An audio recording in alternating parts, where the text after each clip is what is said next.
अस्सलाम वालेकुम जी। आज से हम एक सीरीज़ स्टार्ट कर रहे हैं क्रिप्टो करेंसी में रिस्क मैनेजमेंट के हवाले से। और इसमें बेसिकली आपको सिखाया जाएगा किस तरह से रिस्क मार्केट में मैनेज होता है और किस तरह आप लॉस से बच सकते हैं। अगर इन चीज़ों को आप फॉलो करेंगे जो इस सीरीज़ में मैं सिखाऊंगा, तो एक चीज़ गारंटीड है कि आप मार्केट में पैसा लूज़ नहीं करेंगे। या तो आप ब्रेक इवन पर रहेंगे या आप प्रॉफिट करेंगे। लॉस के चांसेस आपके बहुत ज़्यादा कम हो जाएंगे। तो थोड़ी लंबी हो सकती है वीडियोस, और लेकिन होगी 3-4 वीडियोस ही, को बहुत ज़्यादा वीडियोस नहीं होगी। बेसिक बेसिक कुछ चीज़ें जो मैं आपको बताऊंगा, और रिस्क मैनेजमेंट जो प्रॉपर्ली मैं इन 3-4 वीडियोस में कोशिश करूंगा कि आपको सिखाई जा सके। तो रिस्क मैनेजमेंट में जो सबसे पहली चीज़ आती है वो ये है कि आपके पास पहले तो ट्रेड करने के लिए एक एज होना चाहिए जिसके थ्रू आप ट्रेड कर सकें। यानी कोई एक तरीका, कोई एक सेटअप होना चाहिए जिस पे आप ट्रेड कर सकें। उसमें एक बेसिक सेटअप जो मैं खुद इस्तेमाल करता हूँ वो मैं आपको दूंगा। ये सेटअप वैसे नॉर्मली आपको यूट्यूब पर नहीं मिलेगा, और मोस्टली लोगों को इनका इस चीज़ का पता भी नहीं है।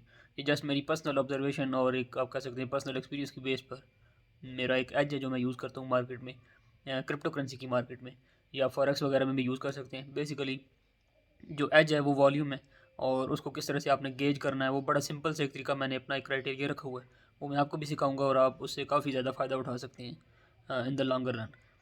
और इसमें जो मेन रोल प्ले करती है वो प्रोबेबिलिटी है। वो क्या चीज़ है वो भी मैं आने वाली वीडियोज़ में बताऊँगा। लेकिन सेटअप बेसिकली मैं इस वीडियो में दिखाऊंगा आपको कि सेटअप है क्या, किस तरह से मैं ट्रेड कर रहा होता हूँ, एग्जीक्यूशन मेरी क्या होती है, फिर उस पर रिस्क मैनेज किस तरह से होता है वो आने वाली वीडियोज़ में आपको दिखाऊंगा। तो इस वीडियो में जो स्टार्टिंग की पहली वीडियो है इसमें हम सेटअप को देखेंगे कि सेटअप क्या है मेरा। तो जो बुनियादी सेटअप है वो वॉल्यूम है, और वॉल्यूम गेज करने के लिए वैसे तो जनरली लोग क्या करते हैं, एक वॉल्यूम का इंडिकेटर लगा लेते हैं, वो वॉल्यूम बता रहा होता है कितना वॉल्यूम आ रहा है। लेकिन मेरे ख्याल से जो वॉल्यूम हमें मार्केट्स में नज़र आ रहा होता है मोस्टली वो जो इंडिकेटर में नज़र आता है वो रिलेटिव वॉल्यूम नहीं होता। वो एक डिफरेंट तरह का वॉल्यूम होता है। अब जो वॉल्यूम को समझने वाले लोग उनको इस चीज़ का पता होगा कि वो मोस्टली टिक वॉल्यूम होता है, ओरिजिनल वॉल्यूम नहीं होता।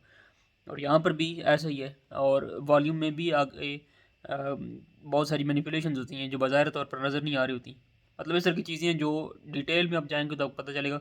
लेकिन मैं इसको गेज करने का एक बड़ा सिंपल तरीका आपको बताऊंगा जो आप यूज़ कर सकते हैं। इसमें कोई बड़ी कॉम्प्लिकेशन नहीं होगी। तो आपने करना ही है, क्योंकि हम मोस्टली आल्ट कॉइन्स को ट्रेड कर रहे होते हैं क्रिप्टो करेंसी में। तो आपने आना है टोटल 3 पर, और यानी ट्रेडिंग व्यू में आएंगे, यहाँ पर टोटल 3 लिखेंगे। तो जितने भी छोटे आल्ट कॉइन्स हैं एक्सक्लूडिंग BTC एंड इथेरियम, इनके अलावा बाकी जितने आल्ट कॉइन्स हैं उनको टोटल मार्केट कैप आपके सामने आ जाएगा।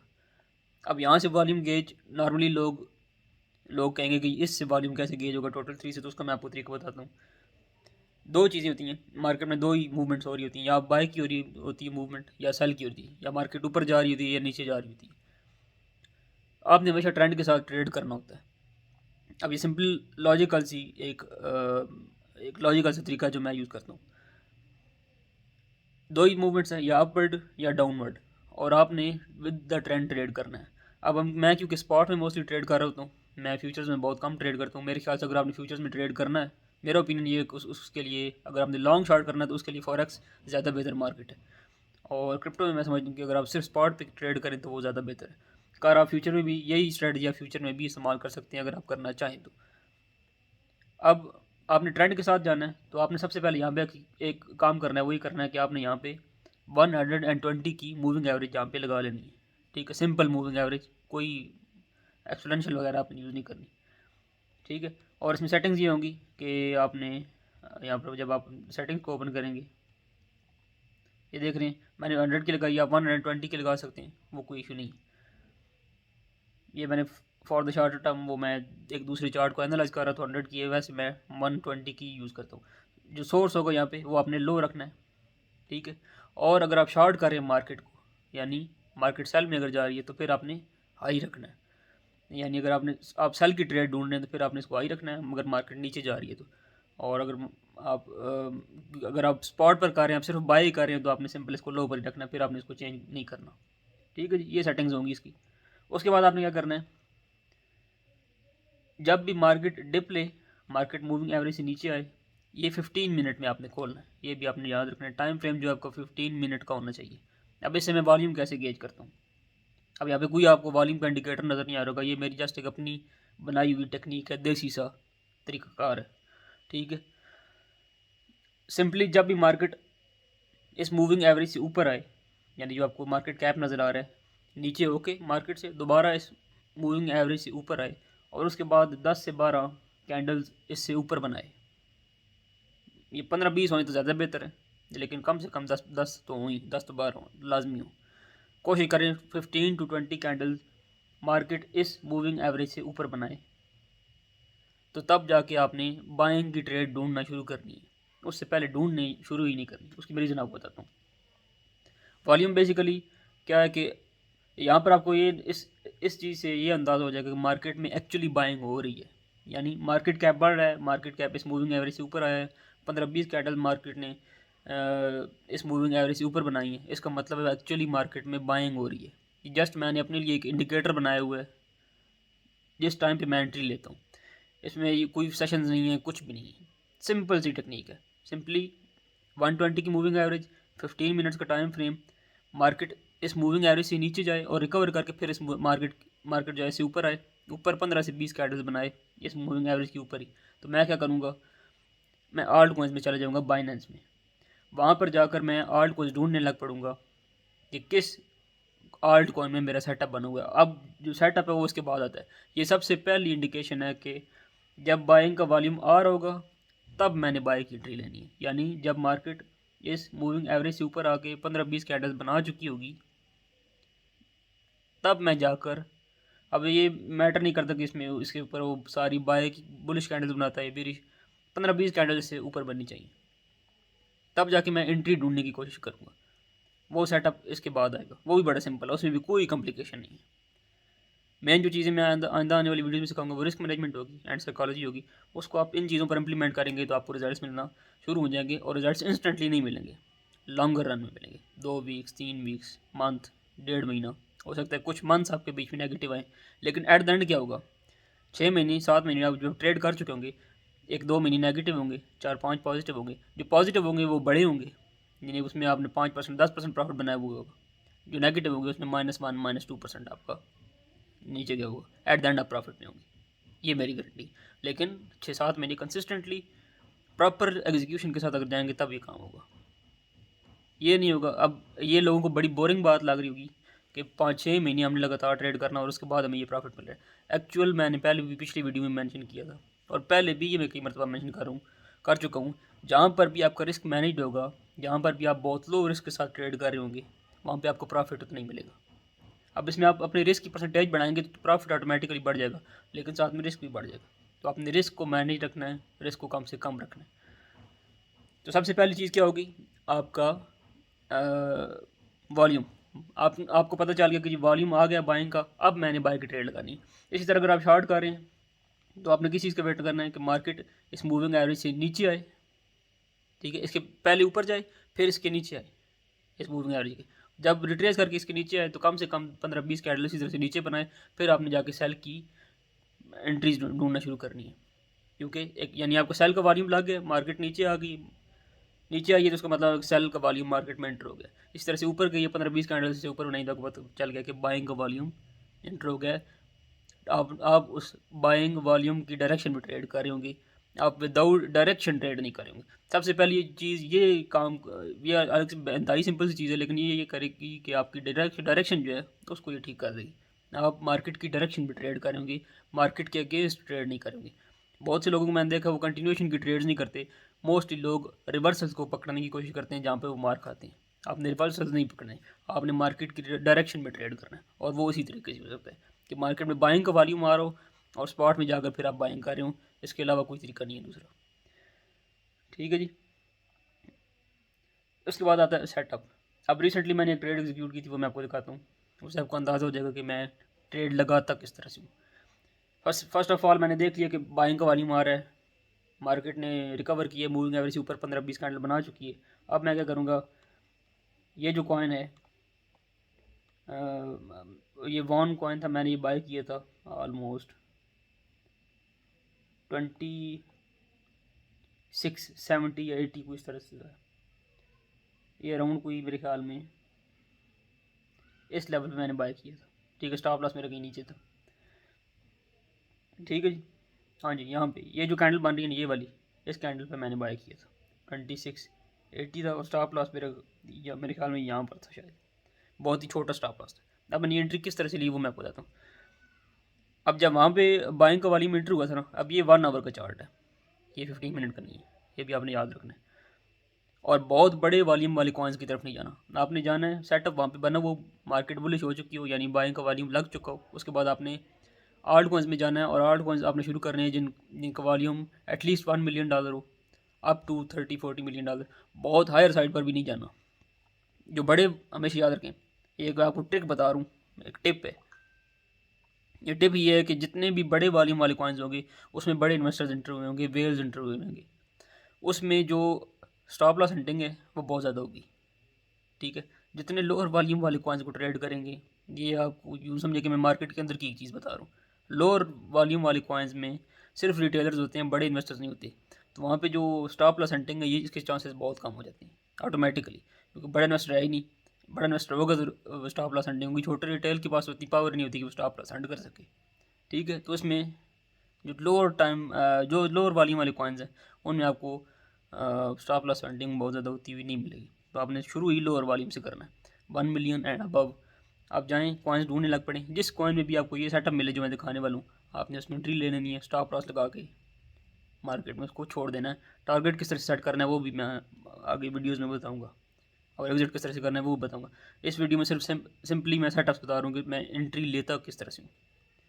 आपने क्या करना है, किसी भी जगह पर 2-3 बुलिश कैंडल्स बनी हुई हों, जिस तरह से यहाँ पे 2 बनी हुई अच्छे वॉल्यूम के साथ, अच्छे वॉल्यूम से मुराद उनका जो बॉडी है वो एक अच्छी साइज़ की हो, उसके बाद एक रेजिस्टेंस बने यानी एक रेड कैंडल बने, और मार्केट फिर क्या करे, उस रेड कैंडल या उससे पिछले वाली जो कैंडल जिसका भी हाई ऊपर है, मिसाल के तौर पर यहाँ पर आप देख सकते हैं जो रेड कैंडल है उसका जो हाई है वो थोड़ा ऊपर है और ग्रीन वाली का थोड़ा नीचे है। अगर इनमें से ग्रीन वाली का ऊपर होता तो उस हाई को आप चूज़ कर लेते, जिसका भी हाई ऊपर है उस हाई को मार्केट ब्रेक करके ऊपर क्लोज करे, ठीक है जी, जिस तरह से यहाँ पे हुआ है, ठीक है। मार्केट अब यहाँ पे मैंने थोड़ी अर्ली एंट्री से ले ली थी कि जब ये 2680 या 86 पे थी, हाँ 2686 पे थी एग्जैक्ट जो नंबर है, उस पर जब मौजूद थी मार्केट, तब मैंने एंट्री से ले ली थी कि मार्केट बिल्कुल उस वक्त ये 1 आवर की कैंडल क्लोज होने वाली थी, मुझे पता था कि ये ऊपर क्लोज कर गई है, ठीक है। तो वो आखिरी चंद मिनट्स में भी वो उसने 1-1.5% का मजीद पंप मार दिया था, तो मैं ऑलरेडी एंट्री मेरी हो चुकी थी। यानी ये हो कि 2-3 बुलिश कैंडल्स बने अच्छे वॉल्यूम के साथ, यानी अच्छी बॉडी, थोड़ी बड़ी बॉडी हो, फिर एक रेजिस्टेंस बने, फिर एक मार्केट उस रेजिस्टेंस को, यानी मार्केट एक, अब लोअर टाइम फ्रेम पर अगर आप जाएंगे तो यहाँ पे आपको दिखा दूँ किस तरह की शेप बनी हुई होगी। ये इंतहाई सिंपल, कोई इसमें बुलशिट नहीं है, कोई मैं इंडिकेटर्स नहीं दे रहा, कुछ भी नहीं है, ठीक है जी। ये आप देख होंगे, इसमें बेसिकली जिसको ABCD पैटर्न कहते हैं या 1-2-3 कहते हैं कई लोग, वो बनी हुई होगी 15 मिनट में जब आप जाएंगे तो, या किसी भी छोटे टाइम फ्रेम में 30 मिनट में 15 मिनट में आप आएंगे तो आपको बेसिकली ABCD वो जो पैटर्न होता है जिसको 1, 2 एंड 3 कहते हैं, यानी मार्केट ऊपर गई, हल्की सी रिट्रेसमेंट आई और उस रिट्रेसमेंट का जो हाई था, मार्केट ने जो लोकल एक हाई बनाया था उसको मार्केट ब्रेक कर दे। अब इसमें 2 तरीके से आप एंट्री ले सकते हैं, ऊपर क्लोज करती जाए तब भी आप ले सकते हैं, मार्केट किसी रिट्रेस करके इस लो पर आए तब भी आप ले सकते हैं। स्टॉप लॉस जो है वो आपने कहाँ पे देना है, 1 आवर में आपने जाना है, जहाँ पर रेजिस्टेंस थी, जिस रेजिस्टेंस को मार्केट ने ब्रेक किया था, ये आप देख सकते हैं, इस रेजिस्टेंस को मार्केट ने ब्रेक किया था, ये जो पिछली वाली कैंडल है, अगर इस कैंडल का लो नीचे, यानी इससे पिछले जिस भी मतलब आपने देखना है कि जो भी रेजिस्टेंस बनी हुई है यहाँ पे आप देख सकते हैं रेड कैंडल है, इससे पिछले जितनी भी कैंडल्स हैं इनमें से जिसका भी लोअर है ना, लोअर से मुराद ये है कि यहाँ पे आप देख सकते हैं इस कैंडल का जो लो है वो इस कैंडल से लोअर है, यानी आपने देख लेना करीब कोई भी कैंडल ग्रीन जिसका लो आपको एक क्लियरली नज़र आ रहा हो कि वो बिल्कुल अलग है, यानी इस अगर मार्केट इसका मिसाल के तौर पे जो विक है वो यहाँ तक होती फॉर एग्जांपल, तो फिर आपने इस कैंडल का लो जो है इसके नीचे लगा देनी थी। अब ये छोटी कैंडल है बिल्कुल, इसका लो जो है इसके अंदर ही बना हुआ है तो आपने इधर लगा देना। ये भी अगर आपको कॉम्प्लिकेटेड लग रहा है और मैं आसान कर देता हूँ, 1-2-3 है वही भी है, यानी रेजिस्टेंस बनी है, मार्केट उसको ब्रेक कर दिया, आप एंट्री ले लेते हैं, सिंपल स्टॉप लॉस आप इस लो के नीचे भी रख सकते हैं, ये भी कर सकते हैं, ये भी तरीका गलत नहीं है। जो भी आप करीब लो नज़र आ रहा है उसके नीचे आप स्टॉप लॉस दे दें, ये इंतहाई छोटा सा स्टॉप लॉस होगा, 2%, 3%, मेरे केस में जो मैंने स्टॉप लॉस दिया था टोटल 2% का स्टॉप लॉस था। अब उसके हिसाब से आपने रिस्क मैनेज करना है। वो रिस्क मैनेजमेंट किस तरह करनी है वो मैं अगली वीडियो में बताऊँ।